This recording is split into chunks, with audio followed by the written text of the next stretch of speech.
Students, you are welcome to this video of doctor Anita Kuthari. बच्चों, अपन लोगों ने पीरियोडिक प्रॉपर्टीज ऑफ एलिमेंट्स वाला चैप्टर शुरू किया था। उसमें हमने atomic radii, ionic radii, ionisation potential, electron affinity, ये टॉपिक्स कंप्लीट किए थे। आज आप नेक्स्ट जो आपका सिलेबस का टॉपिक है वो है इलेक्ट्रोनेगेटिविटी, यानी कि विद्युत ऋणता। ओके, अब इसमें आप अगर हम एग्जाम्पल लें, जैसे सपोज ये एच मैंने मॉलिक्यूल लिया है, या कोई भी हम होमोडायटोमिक मॉलिक्यूल ले लें। होमोडायटोमिक मॉलिक्यूल से मेरा मतलब है कि जिसमें दोनों परमाणु समान हो। तो आप क्या देखोगे कि दोनों की विद्युत ऋणता समान होती है, इसलिए जो बॉन्डिंग पेयर ऑफ इलेक्ट्रॉन होता है या जो इलेक्ट्रॉन जो साझा किए हुए होता है वो दोनों से बिल्कुल समान दूरी पर होता है, राइट। लेकिन अब मैं अगर आपको एग्जाम्पल के तौर पर दूं हेटेरोडायटोमिक मॉलिक्यूल जैसे कि HCl है ना, तो आप क्या देखेंगे कि जो बंदी का जो इलेक्ट्रॉन पेयर है वो क्लोरीन के ज्यादा पास होता है इस केस में। क्यों? Because chlorine is more electronegative as compare to hydrogen, है ना। तो व्हाट इज इलेक्ट्रोनेगेटिव? देखो, इसको समझने की कोशिश करना कि होमो एटोमिक डायटोमिक जो मॉलिक्यूल है उनमें से बिल्कुल बराबर अट्रैक्शन हो रहा है क्योंकि दोनों बिल्कुल सेम है। लेकिन जो हेटेरोडायटोमिक मॉलिक्यूल है, विषम द्विनाभिकीय अणु है, उसमें जो जितना ज्यादा विद्युत ऋण होगा, बंध का इलेक्ट्रॉन युग्म उसके ज्यादा पास में होगा और उस पर पार्शियल नेगेटिव चार्ज आएगा, आंशिक नेगेटिव आवेश आएगा, और हाइड्रोजन के ऊपर पार्शियल पॉजिटिव आएगा। Got it? यानी यहाँ पार्शियल नेगेटिव चार्ज, यहाँ पार्शियल पॉजिटिव, और bonding pair of electron is closer towards more electronegative atom. Got it? तो इलेक्ट्रोनेगेटिव को हम किस तरह से डिफाइन कर सकते हैं? Electronegativity is nothing, this is the ability of bonded atom. ध्यान से सुनिएगा बेटा, this is the ability of bonded atom to attract the shared pair of electron towards itself. यानी किसी मॉलिक्यूल में जो बंधित परमाणु है, ध्यान से सुनिएगा कि किसी मॉलिक्यूल में जो बंधित परमाणु है उसकी साझित इलेक्ट्रॉनों को अपनी और जो खींचने की क्षमता है उसको हम क्या कहते हैं? Electron negativity. Got it? तो यहां ये बात हमारे लिए इंपॉर्टेंट है कि electron negativity is the property of bonded atom. Got it? जो बंधित परमाणु है उसका गुण है। ध्यान से सुना, बिकॉज इलेक्ट्रॉन अफिनिटी जो हमने पहले वाले वीडियो में पढ़ा था, यानी कि जो इलेक्ट्रॉन बंधुता है, this is the ability of isolated atom. Isolated atom का मतलब क्या हुआ कि जो विगलित परमाणु है वो उसका अपना गुण है इलेक्ट्रॉन अफिनिटी, जबकि जो इलेक्ट्रॉन नेगेटिविटी या विद्युत ऋणता है, this is the ability of the bonded atom in a molecule. जो बंधित परमाणु है किसी अणु में, उसका एक गुण है जिससे वो जो शेयर्ड इलेक्ट्रॉन पेयर है उसको अपनी ओर आकर्षित करता है। Got it? अब हम सबसे पहले ऐसा करते हैं कि इसमें ये बात आप समझ ही गए होंगे, here B is more electronegative as compare to ए।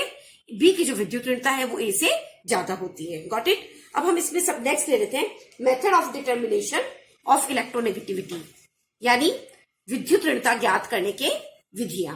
ठीक है, write down the topic, methods of determination of electronegativity. Methods of determination of electronegativity, यानी विद्युत ऋणता ज्ञात करने की विधियां। राइट, अलग अलग मेथड्स दिए गए हैं। सबसे पहले हम लेंगे पॉलिंग्स स्केल या पॉलिंग्स मेथड। पॉलिंग्स स्केल और we can say Pauling's method. Okay, तो पॉलिंग ने क्या कहा बच्चों? पॉलिंग ने ये कहा कि किसी भी जो बॉन्डेड मॉलिक्यूल है AB, है ना, इसकी हम अगर बॉन्ड एनर्जी देखें, AB की bond energy, so this bond energy is nothing, it is the geometrical mean of the corresponding homodiatomic molecules bond energy. यानी आप देखो, मैं फॉर्मूला लिखूंगी उससे आपको क्लियर हो जाएगा। This is the formula given by Pauling, है ना। उन्होंने क्या माना? उनके according to Pauling, bond is 100% covalent. Bond को क्या माना? 100% कोवेलेंट माना, है ना। और अगर 100% कोवेलेंट माना और उसके अकॉर्डिंग जो AB मॉलिक्यूल है उसकी जो बॉन्ड एनर्जी है, it is nothing, it is the geometrical mean of the bond energies of atom A and B in EAA and EBB। यानी कहने का मतलब कि जो मॉलिक्यूल A है उसकी जो बॉन्ड एनर्जी है और मॉलिक्यूल BB है उसकी बॉन्ड एनर्जी का ज्योमेट्रिकल मीन जी क्या कहलाएगा? Bond energy of EA। आ रहा है समझ में कि अगर हमें A B परमाणु की बॉन्ड एनर्जी ज्ञात करनी है तो वो हो गई ई ए बी इक्वल्स ई ए, मतलब जो आइसोलेटेड होमोडायटोमिक मॉलिक्यूल है उसकी बॉन्ड एनर्जी, दूसरे की बॉन्ड एनर्जी होमोडायटोमिक की इसकी ज्योमेट्रिक मीन के बराबर है। Got it. अब यहाँ पर ये चीज जो देखी गई, यहाँ पर ये माना गया कि जो बॉन्ड है वो क्या है, 100% कोवेलेंट है, राइट। लेकिन वास्तव में जब एक्चुअल में बॉन्ड एनर्जी की वैल्यू कैलकुलेट की गई, ओके, वो हमेशा ज्यादा पाई गई as compare to the calculated bond energy. ध्यान से सुनिएगा बच्चों, क्या वर्ड बोला मैंने कि एक्चुअल में जब बॉन्ड एनर्जी कैलकुलेट करी गई तो वो ज्यादा पाई गई as compare to the calculated by this formula, है ना। इस फॉर्मूला को से हम कैलकुलेट करते हैं, उससे जो एक्चुअल बॉन्ड एनर्जी हमेशा ज्यादा पाई गई। यहाँ पर कारण ये था कि here we assume bond as 100% covalent according to Pauling, है ना। पॉलिंग ने क्या कहा था कि जो बॉन्ड है वो 100% कोवेलेंट है, जबकि ऐसा नहीं होता है। हर कोवेलेंट बॉन्ड में क्या होता है, कुछ ना कुछ आयनिक करेक्टर्स भी होते हैं, है ना। Due to the presence of ionic character in covalent bond, है ना, जो सहसंयोजक बंध है उसमें आयनिक गुण होते हैं, और यही कारण है कि जो एक्चुअल बॉन्ड एनर्जी होती है वो कैलकुलेटेड बॉन्ड एनर्जी से क्या थी, ज्यादा थी, राइट। तो इसलिए उन्होंने इसमें करेक्शन किया फॉर्मूला में, और क्या बताया, करेक्शन करके देखना, del E is equals nothing, this is the actual bond energy, वास्तविक बंध ऊर्जा,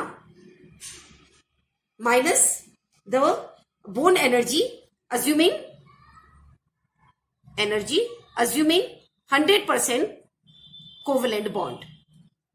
ध्यान से सुनिएगा, क्या कि जो वास्तविक बॉन्ड एनर्जी आई वो, और जो 100% कोवेलेंट बॉन्ड की जो हमने इससे निकाली उस बॉन्ड एनर्जी का सब्सट्रैक्शन था। Means we can say the del E is nothing, del is the actual bond energy A B minus it is E A multiplied by E B B to the power half. देखो आप इसको समझना बच्चों, ये क्या है, ये वाला जो पोर्शन है ये हम क्या निकाल रहे हैं, इट इज कैलकुलेटेड बाय पॉलिंग्स, है ना। जो पॉलिंग ने हमें मेथड दिया ना, उससे हमने इसको कैलकुलेट करा, क्या मानते हुए कि जो हमारा बॉन्ड है वो 100% क्या है, कोवेलेंट है। वो क्या बोले यहां तक, ये है क्या है, एक्चुअल वैल्यू है, actual value which we got experimentally, okay. और इन दोनों का जो डिफरेंस है वो है डेली, है ना। तो डेली को आप यहाँ कह सकते हो कि एक्स्ट्रा एनर्जी है ना, कि यहाँ पर हमने पॉलिंग का 100% कोवेलेंट माना, तो जो कैलकुलेशन आई उससे भी बॉन्ड एनर्जी थोड़ी सी ज्यादा आई, है ना, क्योंकि एक्चुअल बॉन्ड एनर्जी थोड़ी सी ज्यादा है। तो इन दोनों का जो डिफरेंस होगा that is known as del E, it is nothing, it is basically known as the resonance energy. ये वास्तव में क्या होती है बच्चों, अनुनाद ऊर्जा होती है। इसका कारण ये होता है कि जो हेट्रोडायटोमिक मॉलिक्यूल्स होते हैं ना, उनके बीच में जो है बॉन्ड वो प्योरली 100% कोवेलेंट नहीं होकर के वो क्या होता है, उसमें कुछ % आयनिक करेक्टर भी होता है ना। इसका मतलब there is resonance between the covalent and ionic structures, है ना। किस तरह से देखिए, जैसे सपोज ए बी मॉलिक्यूल है तो ये इसका आप कहेंगे कोवेलेंट स्ट्रक्चर हो गया। इसके अलावा आपको पता है since it is more electronegative so there is partial negative charge and here is partial positive, so there is resonance between the covalent structure and between the ionic structure. जो ionic structure है और जो covalent structure है उसके बीच में क्या हो रहा है, रेजोनेंस हो रहा है। आप चाहे तो इसको ये भी कर सकते हैं, it is getting somehow some positive charge and here it is negative, so there is covalent, और जो मॉलिक्यूल है और जो आपका ये आयनिक मॉलिक्यूल है इसके बीच में रेजोनेंस होता है। So this extra del E indicates this extra energy due to this resonance, that is due to the presence of ionic characters in covalent bond, okay. तो आप ये समझ गए होंगे कि किस तरह से हम इस चीज को आगे कैलकुलेट भी करेंगे, तब आपको और भी क्लियर हो जाएगी चीजें आपको, मैं जब आप को न्यूमेरिकल करवाऊंगी, ओके। तो अब इसमें इन्होंने अब क्या किया, अलग अलग जो एटम्स है उसके लिए डेली की वैल्यू को कैलकुलेट किया। किसने कैलकुलेट किया, पॉलिंग ने, है ना। और इस तरह से उन्होंने एक सिंपल एम्पेरिकल रिलेशन निकाला, और वो रिलेशन ये देखना, this is the chi A minus chi B equals 0.18 del E half. देखना ध्यान से बच्चों, डेली आप समझ रहे हो, फिर से अपनी बात को मैं बार बार रिपीट कर रही हूं, आप ध्यान से सुनिएगा। क्या बोला मैंने कि सबसे पहले हमने कहा कि हम इलेक्ट्रोनेगेटिविटी पॉलिंग्स के मेथड से we are determining the electronegativity Pauling के मेथड से। तो पॉलिंग ने ये कहा कि जो इनकी जो बंद ऊर्जा होती है EA, ये क्या होता है, इनके होमोडायटोमिक मॉलिक्यूल की बंद ऊर्जा के ज्योमेट्रिक मीन, ये this is the geometric mean है ना, के बराबर होती है ना, यही हमने पढ़ा था। लेकिन जब हमने वास्तव में कैलकुलेट की इसकी बॉन्ड एनर्जी तो देखा कि इस कैलकुलेशन से एक्चुअल बॉन्ड एनर्जी थोड़ी ज्यादा आ रही थी। उस एक्स्ट्रा एनर्जी को हमने कहा डेल E, है ना। और उसका कारण हमने क्या बताया कि उसका जो लॉजिक था वो था रेजोनेंस की वजह से ऐसा होता है, because there is resonance between the covalent and ionic structures, है ना। फिर पॉलिंग ने अलग अलग एटम्स के लिए डेल E की वैल्यू को कैलकुलेट किया, है ना, और फाइनली एम्पेरिकल रिलेशन निकाला। यहाँ पे chi A minus chi B means this is the electronegativity of A atom, this is the electronegativity of B atom, and this equals to be 0.18 del E to the power half, and this stands in kilo calorie per mole. ध्यान से देखिएगा, unit का भी आप ध्यान रखिएगा, ये kilo calorie per मोल में है। Got it. And this can be converted into EV, इसको हम EV में भी कन्वर्ट कर सकते हैं। दैट इज अगेन काई A minus chi B equals 0.208 del E to the power half, and this stands in electronvolt EV, है ना। तो जो भी यूनिट होगी उसके अकॉर्डिंग अपन उसका कैलकुलेशन कर सकते हैं, राइट। अब उन्होंने क्या करा, हाइड्रोजन को आर्बिटरीली वैल्यू दी गई इलेक्ट्रोनेगेटिविटी की 2.1, नोट करना, Pauling give the value 2.1 to hydrogen atom arbitrarily, okay. और उससे उन्होंने क्या करा कि दूसरे जो एलिमेंट्स हैं कार्बन से लेकर फ्लोरीन तक की, इसी की वैल्यू को कैलकुलेट किया, और उन्होंने देखा कि जो वैल्यूज आती है वो 2.5 से 4 के बीच में आती है। Got it. तो आपको ये मेरी बात समझ में आई, how Pauling calculated the electronegativity of bonded atom in a molecule, है ना। क्या उन्होंने देखा कि सबसे पहले उन्होंने ये देखा कि जो हेटेरोडायटोमिक मॉलिक्यूल्स होती हैं उनकी जो बॉन्ड एनर्जी होती है वो जो बॉन्डेड एटम होती है होमोडायटोमिक, उनकी बॉन्ड एनर्जी के ज्योमेट्रिक मीन के बराबर होती है।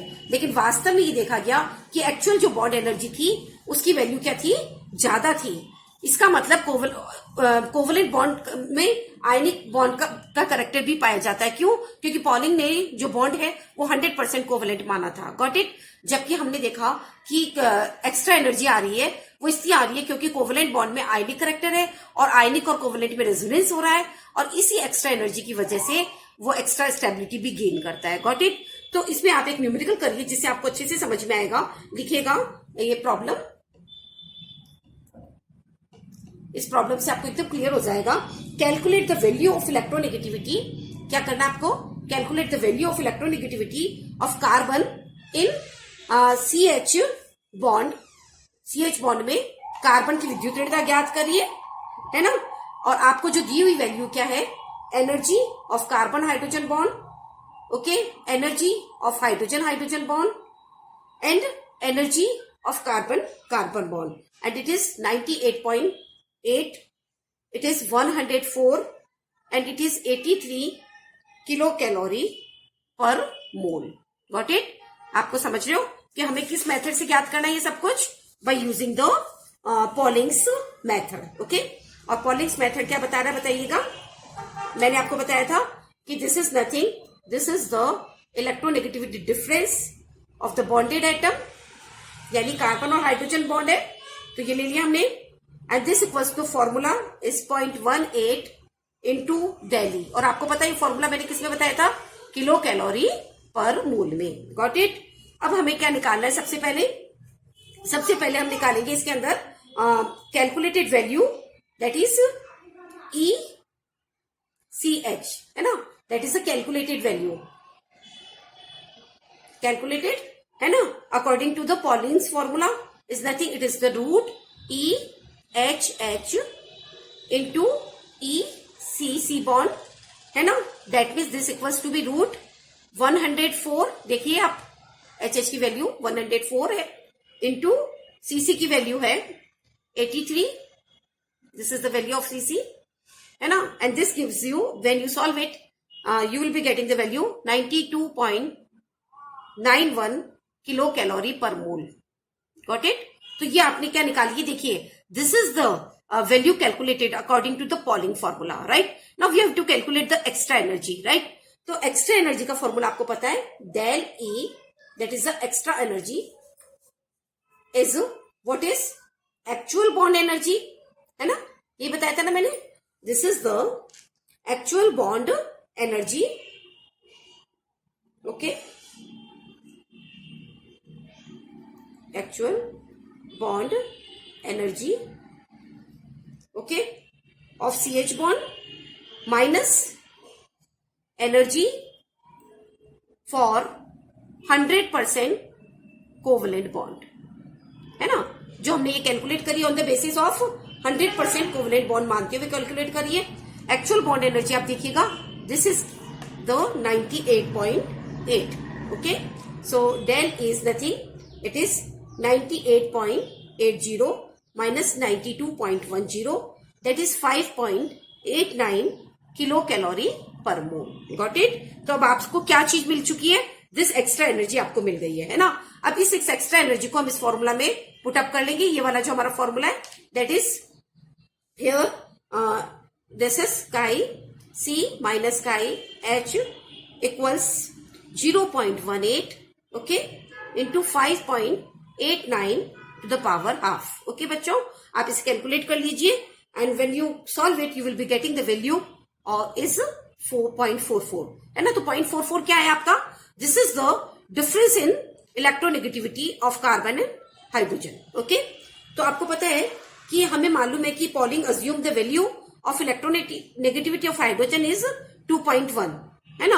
अगर हमें इसकी 2.1 पता है तो वी कैन कैलकुलेट। ये देखो, ये दोनों का डिफरेंस आया है, ये कंफ्यूजन मत रखिएगा, ये इनका डिफरेंस आया है।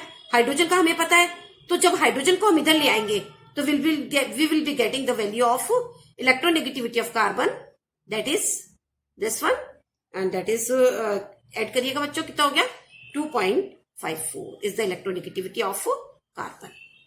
ठीक है, बोलो, अच्छे से समझ में आया आपको मेरी बात? ये पूरा मैंने पूरे अच्छे से आपको इसको रिपीट किया वापस से, किस तरह से कि हमने ये बोला है कि किस तरह से हमने ये देखा कि पॉलिंग ने बॉन्ड को 100% कोवलेंट माना, और जब 100% कोवलेंट मानते हुए जो होम्योडायटोमिक मॉलिक्यूल्स हैं उनकी बॉन्ड एनर्जी का ज्योमेट्रिक मीन मानते हुए उसे बॉन्ड एनर्जी को कैलकुलेट किया था। लेकिन वो जो बॉन्ड एनर्जी थी वो एक्चुअल बॉन्ड एनर्जी से हमेशा कम थी। इसका कारण हमने ये देखा कि जो कोवलेंट बॉन्ड था वो 100% आयनिक नहीं होकर के क्या था, 100% कोवलेंट नहीं होकर के आयनिक भी था, उसमें कुछ परसेंट आयनिक करेक्टर भी थे, और इसी वजह से उसमें रेजोनेंस था, और वो एक्स्ट्रा एनर्जी की वजह से ही वो डिफरेंस आया था। तो उसने अलग अलग जो एटम्स हैं उनकी ये एक्स्ट्रा एनर्जी डेली का कैलकुलेशन किया, ये मानते हुए कि हाइड्रोजन के लिए ये वैल्यू कितनी है, 2.1 है। हाइड्रोजन की इलेक्ट्रोनेगेटिविटी को उसने आर्बिटरीली 2.1 मान लिया था, और उससे डेली की कैलकुलेट करी, और फिर उसने एक इंपेरिकल फॉर्मूला निकाला रिलेशन, और वो है electronegativity difference of the bonded atom is equals 0.18 root del E in kilo calorie per mole, है ना। और अगर आप इसको उसमें लेते हैं किसके अंदर, इलेक्ट्रॉन वोल्ट में, तो 0.18 की जगह क्या लिखते हैं कि 0.208, जैसे अभी मैंने पहले बताया। और ये मैंने पूरा आपको फॉर्मूला बताया, देखिएगा कि सबसे पहले इन दोनों को हमने रखा इसके ज्योमेट्रिक मीन में, है ना, और इसकी हमने वैल्यू को कैलकुलेट करा, and this is the calculated value assuming the bond 100% covalent. फिर इसको हमने सब्सट्रैक्ट किया द एक्चुअल बॉन्ड एनर्जी में से, देखो आप, है ना। फिर जो आया वो था electronegativity difference of this carbon and hydrogen. इसमें हमने जब हाइड्रोजन की वैल्यू को पुट अप किया तो we get the electronegativity of the carbon. Got it? So this is the Pauling's method to determine the electronegativity. Okay. In my next video, we will take 2 more methods to determine the electronegativity. Okay. Thank you so much.